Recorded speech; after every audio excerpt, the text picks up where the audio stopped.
Cette vidéo contient du spoil sur le manga Naruto Boruto. Ne regardez pas cette vidéo si jamais vous n'avez pas lu. Bonjour à tous et à toutes et bienvenue dans cette nouvelle vidéo. Aujourd'hui une petite review, donc c'est la suite Boruto que j'avais fait la dernière fois. Je suis désolé, j'ai pris énormément de retard. J'ai loupé 2 chapitres, donc environ 2 mois. Pour vous expliquer, ce qui s'est passé c'est que quand j'ai commencé à monter et tourner la vidéo du chapitre 5, le chapitre 6 venait juste de sortir. Je me suis dit que ça servait à rien de sortir le chapitre 5 alors que le chapitre 6 venait de sortir. Et ensuite, j'ai pris du temps pour le chapitre 6 et bah le chapitre 7 est sorti. Ça servait à rien de la poster. Donc maintenant, on est là pour le chapitre 7. Et puis sur ce, les gars, j'espère que ça vous plaît. N'oubliez pas de mettre un commentaire, partager, dites-moi si vous aimez et tout. Mettez un like, abonnez-vous, ça ferait plaisir. On essaye de viser les 200 abonnés. Et puis sur ce, les gars, let's go. Donc ce chapitre commence avec le combat Mitsuki-Boruto. Je l'attendais pas spécialement, je pense que certaines personnes l'attendaient.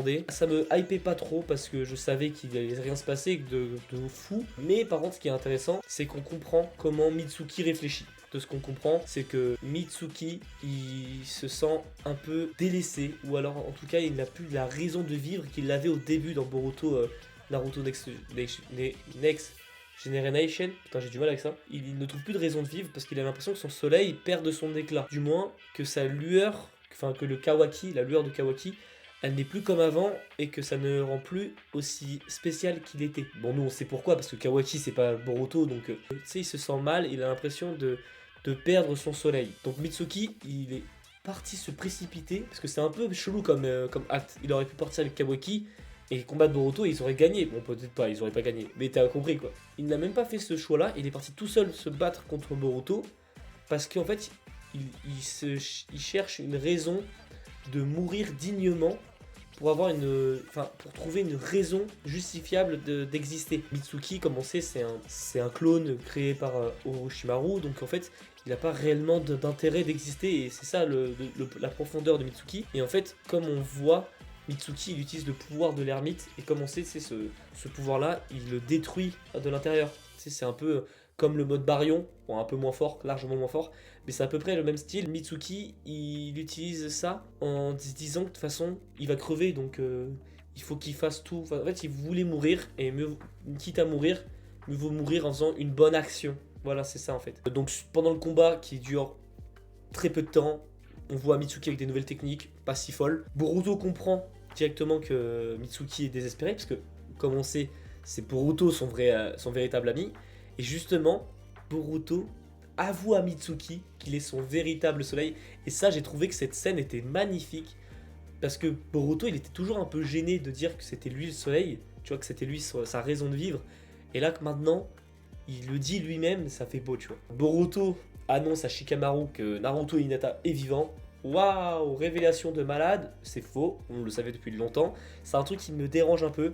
C'est que on sait, nous, lecteurs, beaucoup de choses, mais les personnages ne le savent pas, et je trouve que c'est quelque chose de très frustrant. On sait beaucoup de choses, et que les autres personnages un peu secondaires principaux, parce qu'ils sont quand même dans la narration, ne le sachent pas. Je trouve que c'est un peu décevant. Donc ensuite, Boruto explique à Shikamaru la situation. Indirectement, il explique à Ino, parce que Ino est là en télépathie pour faire la discussion entre Shikamaru et Boruto. Il fait un bref résumé de tout ce qu'on sait nous depuis quelques chapitres. Et ensuite, il annonce un petit truc que je trouve qui est quand même pertinent. C'est sur le pouvoir d'Aida, sur l'omnipotence. En fait, l'omnipotence se joue que sur le fait de connaître le pouvoir de l'omnipotence. Si on explique à quelqu'un que un pouvoir a infecté la vie de tout le monde, les souvenirs de tout le monde, et que ce pouvoir, on l'explique en fait, qu'est-ce qui a changé, le pouvoir de l'omnipotence est toujours activé, donc en fait il efface ce souvenir, ou alors il le modifie, de telle sorte que la personne ne se rappelle pas d'avoir parlé de cette discussion. Mais à l'inverse, un truc qui est un peu cool je trouve,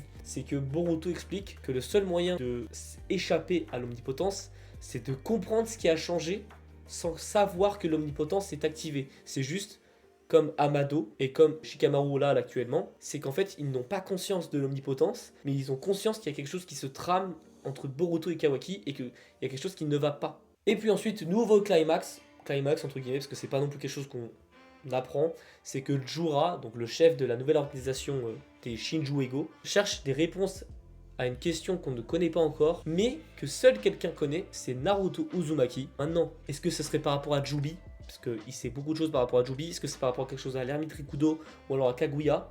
Je pense qu'il y a un rapport avec ça. En tout cas, on sait que Jura cherche à tuer Naruto Uzumaki, mais maintenant ne cherche plus à le tuer. Avant, je pense, avant juste de le tuer, il cherche des réponses à ces questions, il va les demander à Naruto, et le seul moyen d'aller le trouver, c'est dans l'univers du Sukuna Ikona de Kawaki. Jura a sûrement la capacité de se rendre dedans. Comment? Je sais pas du tout, ce serait très étonnant qu'il ait les pouvoirs de Ishiki Otsutsuki. Ça m'étonnerait qu'il ait ses pouvoirs, mais en même temps, comme c'est Jubi qui a muté, ça peut être possible quoi.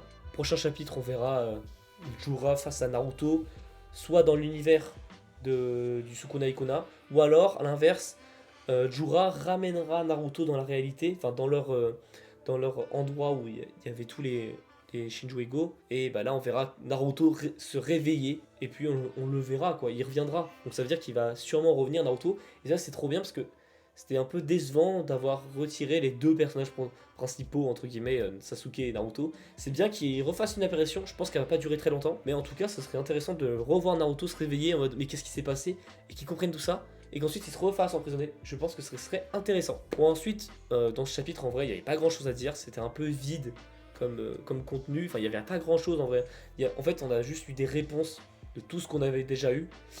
Et puis ensuite, il s'est rien passé à part Mitsuki, mais c'était pas très intéressant. Et juste Jura qui est revenu sur la scène. Donc prochain chapitre, on verra sûrement Jura, on reverra les Shinjuego, sûrement attaquer Konoha. Ça m'étonnerait que ça soit si tôt, mais c'est possible. Peut-être revoir Amado. Sur ce, j'espère que cette vidéo vous a plu, ce petit review. Je vous dis à la prochaine, j'espère que cette vidéo vous a plu. N'oubliez pas de mettre un commentaire, liker, partager, ça me ferait plaisir. Sur ce les gars, bisous. Si jamais t'as aimé la vidéo, tu peux en regarder une autre en cliquant à gauche ou à droite. Voilà. Donc clique. Allez, vas-y, qu'est-ce que t'attends?